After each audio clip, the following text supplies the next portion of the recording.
En fait, il est difficile de prendre la mesure de ce tremblement de terre qui a frappé tout un pays. Nous sommes ici à Guayaquil, la plus grande ville du pays, à 350 km de l'épicentre. Le séisme a été non seulement ressenti ici, mais il a créé une véritable panique.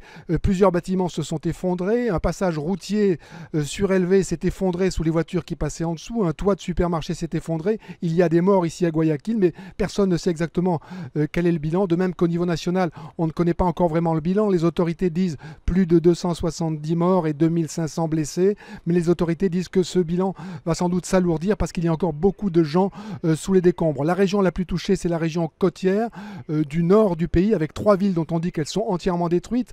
On évoque beaucoup ici le précédent de 1987, où un séisme avait fait 1000 morts, un tremblement de terre de 7,2 sur l'échelle de Richter, donc beaucoup moins fort que celui de samedi qui était à 7,8. C'est pourquoi on craint beaucoup ici que le chiffre des morts et des blessés soit très élevé.